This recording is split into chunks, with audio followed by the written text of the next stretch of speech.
Hello everyone, my name is Ikra Khan and welcome back to my YouTube channel Spreading Education। तो आज हम बात करने वाले हैं कक्षा 4 की पाठ्य पुस्तक आसपास के पहले पाठ की, जिसका नाम है चलो चलें स्कूल। तो चलिए वीडियो स्टार्ट करते हैं। लेकिन उससे पहले अगर आपको मेरे चैनल पे कुछ भी अच्छा लगा हो या मेरी वीडियो अच्छी लगी हो तो प्लीज़ लाइक एंड सब्सक्राइब ज़रूर कर दें, जिससे मैं आपके लिए ऐसी ही और वीडियो लेकर आती रहूं। तो चलिए स्टार्ट करते हैं। ये है हमारा पाठ 1, जिसका नाम है चलो चले स्कूल। चलिए देखते हैं इस पाठ में हमें क्या क्या जानने को मिलता है और क्या क्या इसमें बताया गया है। आओ कुछ बच्चों, यानी कि क्या कह रहे हैं, आओ कुछ बच्चों से मिलें और देखें कैसे ये बच्चे स्कूल पहुंचते हैं। यानी कि हम इस पाठ में किसके बारे में बात करेंगे कि कुछ बच्चे कैसे स्कूल पहुंचते हैं। सबसे पहले देखिए, यहाँ पर एक चित्र दे रखा है जिसमें कुछ स्कूल के बच्चे दिखाए हुए हैं और नीचे रखी हुई ईंटें दिखाई गई हैं। तो चलिए जानते हैं कि ये पिक्चर हमें क्या बताना चाह रही है। कुछ ईंटें लो, इन्हें किसी खुली जगह पर सीधी लाइन में रखो जैसे चित्र में दिखाया गया है। अब इन पर चलने की कोशिश करो, क्या ये आसान लगा। यानी कि क्या कह रहा है हमसे कि हमें कुछ ईंटें लेनी है और उसको एक लाइन में इस तरीके से बिछा लेना है और उस पर चलने की कोशिश करनी है। जब हम उसके ऊपर चलेंगे तो हमें ये देखना है कि उसके ऊपर सीधा चलना आसान है या उस पर चलने में कठिनाइयां आती हैं। अगला देखिए, अगले यहाँ पर दिखाया गया है कि अपने टीचर की मदद से 4-5 बांसों को बांधकर एक छोटा सा पुल बनाओ। उस पर चलकर देखो तुम्हें कैसा लगेगा, गिरे तो नहीं। कई बार चलोगे तो आसान लगने लगेगा। यानी कि ये हमें क्या बताना चाह रहा है कि अपने टीचर की या आपके जो आसपास के लोग हैं, आपके घर में लोग हैं, उनकी सहायता से हमें एक बांस का पुल बनाना है और उस पर चलने की कोशिश करनी है। और हमें देखना है कि उस पर चलना आसान है, कहीं हम गिरते तो नहीं है या हमें चलने में कोई कठिनाई तो नहीं आती। ठीक है, वो देखना है। चलिए आगे देखते हैं इसमें क्या लिखा है। जूते या चप्पल पहनकर पुल पर चलना ज्यादा आसान होगा या नंगे पैर, और क्यों। यानी कि हम जब पुल के ऊपर चलेंगे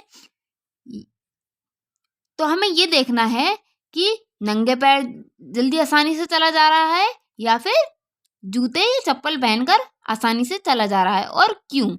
ठीक है, तो आप इसका जवाब वीडियो में कमेंट सेक्शन में जाकर मुझे बता सकते हैं कि अगर आपने इस एक्टिविटी को ट्राई करके देखा तो आपको कैसा लगा, आपको आनंद आया या कोई उसको करने में कठिनाइयाँ आई या आपको अच्छा लगा, और क्यों लगा ये भी बताइएगा। ठीक है, चलिए अब हम बात करते हैं इसके बारे में। देखिए यहाँ पर कुछ बच्चे दिखाए गए हैं और वो बांस के पुल को पार करते हुए दिखाए गए हैं कि किस तरीके से वो पुल को पार कर रहे हैं। चलिए यहाँ पर क्या लिखा है जरा इसको भी पढ़ लेते हैं। हमारे यहाँ बारिश बहुत होती है। यानी कि ये बच्चे क्या कह रहे हैं कि हमारे यहाँ बारिश बहुत होती है, कभी कभी तो चारों तरफ घुटनों तक पानी भर जाता है। यानी कि कभी कभी इतनी तेज बारिश होती है और इतनी लगातार बारिश होती है कि पानी कहाँ तक भर जाता है, घुटनों तक। फिर भी हम स्कूल जाने से नहीं रुकते। यानी कि ये बच्चे इतने अच्छे हैं कि स्कूल भी रोज जाते हैं। एक हाथ में किताबें उठाते हैं और दूसरे हाथ से बांस को पकड़ते हैं। हम जल्दी जल्दी बांस और रस्सी से बने पुल पार कर जाते हैं। देखिए यहाँ पर ये बच्चे क्या कहना चाह रहे हैं कि चाहे बारिश आए या कुछ भी आए, हम स्कूल जरूर जाते हैं और बांस के पुल को पार करके जाते हैं। जैसे कि इस पिक्चर में आपको दिखाया गया है। ये सीन कहाँ का है? असम का। कहाँ का? असम का। असम के कुछ बच्चे हैं जो कि बांस के बने पुल से नदी को पार कर रहे हैं और स्कूल जा रहे हैं। चलिए अब आगे देखते हैं। नेक्स्ट है हमारा ट्रॉली से, यानी कि अब हम बात करेंगे किस तरह बच्चे ट्रॉली की सहायता से स्कूल जाते हैं। ये देखिए यहाँ पर एक सीन दिखाया हुआ है। नदी है, नदी के पास कुछ बच्चे खड़े हैं और ये ट्रॉली दिखाई गई है। ये कहाँ का सीन है? लद्दाख का, यानी कि लद्दाख में के बच्चे किस तरीके से स्कूल जा रहे हैं वो दिखाया गया है। तो चलिए इसको पढ़ लेते हैं। स्कूल पहुंचने के लिए हमें रोज नदी पार करनी होती है, खूब चौड़ी और गहरी नदी। यानी कि रोज स्कूल जाने के लिए इन बच्चों को एक बहुत ही चौड़ी और गहरी नदी पार करनी होती है। नदी के पार जाती हुई मजबूत लोहे की रस्सी होती है। यह दोनों तरफ से भारी पत्थर या पेड़ों से कस कर बंधी रहती है। यानी कि जो नदी है उसको पार करने के लिए एक रस्सी होती है लोहे की बनी हुई, जो किसी भारी भरकम बड़े पेड़ से बांधी गई होती है, वो पत्थर से बांधी गई होती है या किसी पेड़ से बांधी हुई होती है, ताकि रस्सी टूटे नहीं। क्योंकि ट्रॉली भारी होती है, उसमें बच्चे बैठे हुए होते हैं, वजन होता है। कहीं अगर हमने किसी छोटी सी चीज से बांध दिया तो रस्सी तो टूट जाएगी और नदी में बच्चे गिर जाएंगे। तो इसीलिए किसी भारी पत्थर से या बड़े पेड़ से बांधते हैं ताकि ट्रॉली आराम से नदी को पार कर ले। ट्रॉली यानी कि लकड़ी से बना झूला। ट्रॉली किसे कहते हैं? लकड़ी से बना झूला, जैसे कि इस पिक्चर में दिखाया भी हुआ है। ठीक है, पुली की मदद से इस रस्सी पर सरकती है। चलिए अब आप पूछेंगे मैम पुली क्या है? तो पुली अभी हम बताएंगे, पहले इसको पढ़ लेते हैं। हम 4-5 बच्चे एक साथ ट्रॉली में बैठ जाते हैं और पहुंच जाते हैं नदी के उस पार। यानी कि एक ट्रॉली में 4-5 बच्चे आ जाते हैं और पुली की मदद से नदी को पार कर लेते हैं। अब पुली किसे कहते हैं? पुली बेटा एक गोल चक्री होती है जो रस्सी के और ट्रॉली के बीच में होती है, जिससे हम रस्सी खींचकर ट्रॉली को इस पार से उस पार तक ले जाते हैं। देखिए हम आगे देख लेते हैं ताकि आप थोड़ा और अच्छे से समझ लें। चित्र 1 और 2 को देखो। यानी कि चित्र यहाँ पर क्या कहा गया है? चित्र 1 और 2 को देखो, ध्यान से देखो। बच्चे कुएं से बाल्टी खींच रहे हैं। क्या दोनों चित्रों में कोई अंतर बता सकते हैं? आप दोनों चित्रों में अंतर बता सकते हैं? अगर आपको कोई भी अंतर दिखाई दे रहा है तो मुझे कमेंट सेक्शन में जरूर बताइएगा कि आपको क्या अंतर दिखाई दे रहा है। ठीक है, इन दोनों में से किस तरह से खींचना आसान होगा? पुली के सहायता से या फिर बिना पुली की सहायता से? अब देखिए यहाँ पर देखिए दिखाई भी गई है। आपने अपने आसपास या कहीं आप गए हो तो आपने देखा होगा किसी कुएं वगैरह पे जब पानी खींचते हैं बाल्टी से तो ये एक चक्री सी लगी हुई होती है जिसपे से रस्सी जा रही होती है, जिससे लोग रस्सी इधर से खींचते हैं और पानी आराम से ऊपर आ जाता है। और इसी तरह इस पहले वाले चित्र में बच्चा बिना पुली के पानी निकाल रहा है। तो ज्यादा किसमें कठिनाई आ रही है? चित्र 1 में। यानी कि बच्चा जो अपने ही उस हाथों से पानी खींच रहा है उसके ऊपर ज्यादा वजन पड़ रहा है, और जो बच्चा पुली की सहायता से खींच रहा है वो आसानी से पानी खींच ले रहा है। ठीक है, तो पुली की सहायता से हम आसानी से कोई भी चीज सरका सकते हैं। चलिए अपने आसपास देखो, तुम्हें कहाँ-कहाँ पुली का प्रयोग देखते हो, उनकी सूची बनाओ। तुम भी चरखी या खाली धागे की रील से पुली बनाकर कुछ सामान उठाने की कोशिश करो। यानी कि क्या कह रहा है कि आप अपने आसपास किस किस जगह पर और किस किस चीज में पुली का इस्तेमाल होता हुआ देखते हो उसकी एक सूची बनाओ। और यहाँ पर देखिए ये बच्ची एक एक्टिविटी करके हुई दिखा रही है कि इसने पुली को बांधा, उसमें से रस्सी को बांधकर ईंट में बांधकर उसको उठा रही है। ठीक है, यानी कि वो पुली का प्रयोग करके देख रही है कि किस तरह से इसको सामान को उठाया जाता है और इसमें कोई कठिनाई आती है या नहीं आती, ठीक है। तो ये भी आप घर पे कर के देख सकते हैं, किसी चरखी की मदद से या फिर धागे की रील की मदद से। अगर आप करके देखते हैं और आपको आसान लगता है तो मुझे कमेंट सेक्शन में ज़रूर बताइएगा, मैं आपके कमेंट का इंतज़ार करूँगी, ठीक है। चलिए अब आगे पढ़ते हैं। हमें भी कई बार कई जगह पानी पार करना पड़ता है। ये क्या कहना है कि हम लोगों को भी कई बार कई जगह पर पानी पार करना पड़ता है, तब हम भी पुल से जाते हैं। ये सीमेंट, ईंटों और लोहे के सरियों से बना होता है। देखो पुल पर चढ़ते उतरने के लिए सीढ़ियां भी बनाई गई हैं। यानी कि देखो ये पक्का पुल बना हुआ है, ईंटों का, सीमेंट का, सरियों का, और इसको पार करने के लिए, इस पे से चढ़ने उतरने के लिए यहाँ पर सीढ़ियां भी बनाई गई हैं, दिख रही हैं आपको। और ये काफी मजबूत है, यानी कि और पुलों के मुताबिक ये काफी मजबूत है। इस पर से आसानी से लोग एक जगह से दूसरी जगह जा सकते हैं, यानी कि नदी आराम से पार कर सकते हैं। चलिए अब आगे देखते हैं। यहाँ पर कुछ सवाल पूछे गए हैं जिसका हमें जवाब देना है, ठीक है। पहले क्या पूछा गया है हमसे, ये पुल बांस के बने पुल से किस तरह अलग है। अभी हमने बात कही थी पहले बांस के बने पुल की, तो इसमें क्या पूछा जा रहा है कि ये जो पक्का पुल है ये उस बांस के बने पुल से किस तरह अलग है। तो जैसे कि अभी हमने यहाँ पर पढ़ा था कि ये पक्का पुल है और ये ईंटों से, सीमेंट से बना हुआ है, तो हमने वही यहाँ पर लिखा, ये पुल सीमेंट, ईंटों और लोहे के सरियों से बना है नहीं, मजबूत पुल है ना ये। तो ये किससे बना हुआ है, पुल सीमेंट से, ईंटों से और लोहे के सरियों से बना हुआ है। तो इसी तरीके से आप अपनी पुस्तक में भर लेंगे, ठीक है। अगला देखते हैं।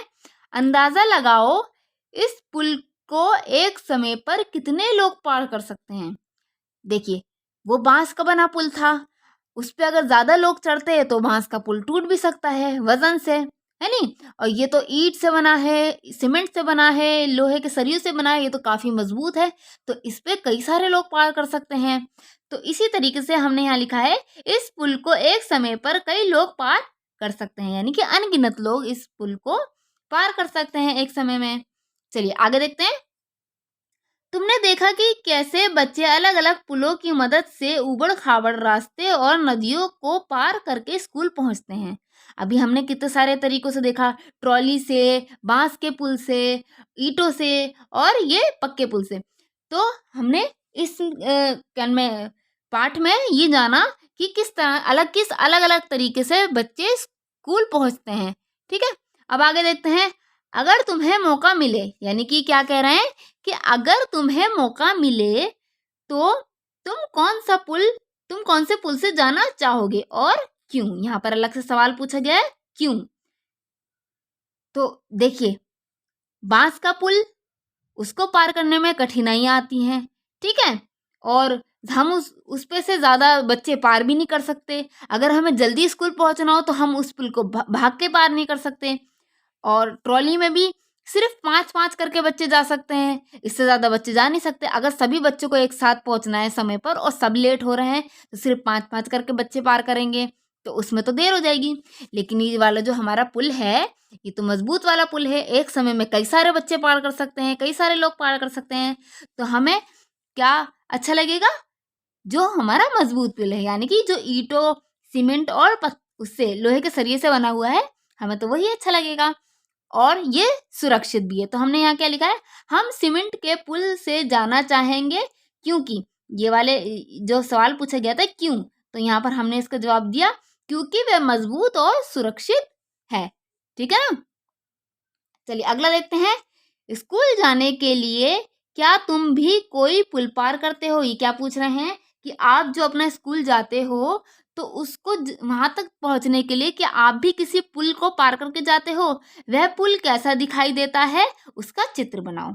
यानी कि अगर आपके स्कूल के रास्ते में कोई पुल आता है तो आप उसको पार करके जाते हो तो यहाँ पर आप उसका चित्र बना सकते हो या अपनी कॉपी में बना सकते हो, ठीक है। यहाँ हमने इसलिए नहीं भरा क्योंकि ये तो आपकी एक्टिविटी है, आप बनाओगे, ठीक है। अगला देखते हैं। अपने दादा दादी से पता करो कि कि उनके बचपन के समय में पुल कैसे होते थे। यानी कि आप जो अपने से बड़े लोग हैं, जो स्कूल पढ़ चुके हैं, उनसे पता कर सकते हैं कि उनके समय में जब वो स्कूल जाया करते थे तो उनके समय में पुल होते थे तो कैसे होते थे, और क्या वो उन पुल को पार करके स्कूल जाते थे, और अगर जाते थे तो उनको क्या-क्या कठिनाइयाँ आती थी। ठीक है? तो ये आपको पूछ कर यहाँ पर भरना है। ठीक है बेटे? देखिए, अब आगे देखते हैं। अपने आसपास किसी पुल या पुलिया को देखो और उसके बारे में कुछ बातें पता करो। यानी कि आपके घर के आसपास कोई पुल होगा या कोई पुलिया होगी तो उसको देखना है और उसके बारे में डिटेल निकालनी है। कैसे? क्या-क्या पूछना है, मतलब क्या-क्या पता करना है उस पुल के बारे में? वह कहाँ बना है? पानी पर, सड़क पर, पहाड़ों के बीच या कहीं और? यानी कि आपके घर के आसपास जो पुल बना है वो किसके ऊपर बना है? नदी के ऊपर बना है, पहाड़ों के बीच में बना है या फिर सड़क के ऊपर बना है? वो पता करके यहाँ पर लिखना है। ठीक है? ये यहाँ पर आप अपने शब्दों में लिखोगे, क्योंकि सभी के घर के पास पुल नहीं हो सकते, या सभी के घर के पास पुलिया नहीं होती। किसी के घर के पास होती है, किसी के घर के पास नहीं होती। तो जिनके घर के पास है वो यहाँ पर भर देंगे, और अगर जिनके घर के पास नहीं है तो वो यहाँ भर देंगे कि हमारे घर के पास कोई पुलिया नहीं है। अगला देखते हैं, पुल को कौन कौन पार करता है? लोग ही जाते हैं या जानवर और गाड़ियां भी जाती हैं? यानी कि हमने बात करी कि पुल तो होते हैं अनेक तरह के, लेकिन सभी पुल सब चीजों को पार करने के लिए नहीं बनाए गए होते हैं। जैसे कि बांस के पुल पे जानवर नहीं जा सकते, गाड़ियां नहीं जा सकती, सिर्फ लोग जा सकते हैं। और पक्के पुल पे जानवर भी जा सकते हैं, गाड़ियां भी जा सकती हैं, है नहीं? तो जो आपके घर के पास पुल है वो किस तरीके का है और उस पर से क्या क्या चीजें जा सकती हैं, कौन कौन उसको पार करता है, वो आप यहाँ पर लिखेंगे। अगला देखते हैं, क्या वह पुल पुराना सा लगता है या नया है? यानी कि आपको क्या देखना है कि आपके घर के पास जो पुल है या फिर पुलिया है वो पुराने टाइमों का बना हुआ है या वो अभी नया नया बना हुआ है। ठीक है, वो यहाँ लिखना है। पता करो कि वह पुल किन किन चीजों से बना है। यानी कि आपके घर के पास जो पुल है वो किस किस चीज से बना है। अगर जैसे कच्चा पुल है, जैसे बांस वगैरह का बना है, तो बांस का पुल किससे बनता है? बांसों से और रस्सी से। ठीक है, और अगर पक्का पुल बना है तो अभी हमने आपको पहले बता ही दिया कि पक्का पुल किन किन चीजों से बनता है। ठीक है, तो वो यहाँ भर देना है। उन चीजों की एक सूची बनाओ, यानी कि उन चीजों को यहाँ पर लिखना है। अगला देखिए, उस पुल का चित्र कॉपी में बनाओ। पुल पर चलती ट्रेन, गाड़ियां, जानवर और लोग भी दिखाना मत भूलना। खाली पुल बना दोगे तो कैसे पता लगेगा कि आप इसमें क्या दर्शाना चाह रहे हो। ठीक है, तो उस पे जानवर या गाड़ी या फिर कोई ट्रेन वगैरह बना देना। ठीक है, जिससे पता लगे कि कुछ लोग या कुछ चीज या जानवर इस पे से पार कर रहे हैं। सोचो, अगर वह पुल नहीं होता तो क्या क्या परेशानियां आती। मान लो कि अगर हमारे पास पुल या पुलिया नहीं होते हमारे घर के आसपास, तो हमें क्या क्या कठिनाइयाँ आती। हम टाइम पर स्कूल नहीं पहुंच पाते, हम एक जगह से दूसरी जगह नहीं पहुंच पाते, हमें दूसरी जगह जाने के लिए नदी को तैर के पार करना पड़ता है नहीं। तो वो सब आप लिखेंगे अपनी कॉपी में। चलिए अगला देखते हैं। यहाँ पर एक सीन दिखाया गया है फिर से। ये कहाँ का सीन है? केरल का। केरल के कुछ भागों में बच्चे पानी को पार करने के लिए वल्लम। अब वल्लम क्या है अभी हम बताएंगे। लकड़ी की बनी छोटी नाव, यानी कि चित्र में भी दिखा रखी है, लकड़ी की बनी हुई छोटी सी नाव को क्या बोलते हैं? वल्लम। में बैठकर स्कूल तक पहुंचते हैं। यानी कि जरूरी नहीं कि हर बच्चा हर जगह से पुल को ही पार करके स्कूल पहुंचता है। कहीं कहीं पर नदी को पार करने के लिए वल्लम का इस्तेमाल किया जाता है। ठीक है, तो यहाँ पर ये दिखाया गया है। अगला देखते हैं, क्या तुमने किसी और तरह की नाव देखी है? यानी कि इसके अलावा किसी और तरीके की नाव बनी हुई देखी है, वो आपको यहाँ पर बताना है। पानी पार करने के और क्या क्या तरीके हो सकते हैं, आपको क्या बताना है कि पानी को पार करने के और क्या क्या तरीके हो सकते हैं। जैसे कि अभी हमने बात करी पाठ में, वल्लम से पानी को पार किया जा सकता है, पुल से पानी को पार किया जा सकता है, और क्या क्या तरीके होते हैं आपके दिमाग में, वो अपने दिमाग से आप यहाँ पर सोचकर लिखिएगा। ठीक है, अब अगला देखिए, क्या तुम भी कभी ऊंट गाड़ी या तांगे पर बैठे हो? कहाँ खुद चढ़े थे या किसी ने बिठाया था? यहाँ पर क्या पूछा गया है कि क्या आप किसी ऊंट की सवारी की है आपने, या तांगे की सवारी की है? आप उस पर अपने आप बैठे थे या किसी ने आपकी सहायता की थी बैठने में, और कहाँ बैठे थे, ठीक है, वो बतानी है। तो देखिए यहाँ पर एक राजस्थान का सीन दिखाया गया है कि ऊंट की सवारी पे कुछ बच्चे बैठे हुए हैं। तो चलिए इसको देख लेते हैं। हम रेगिस्तान में रहते हैं। यहाँ पर जो बच्चे रेगिस्तान में रहते हैं उनकी बात की गई है। हमारे यहाँ दूर दूर तक रेत ही रेत नजर आती है, यानी कि इनके घर के आसपास काफी दूर दूर तक रेगिस्तान है और कुछ भी नहीं। दिन में तो रेत खूब तपती है। हम ऊंट गाड़ी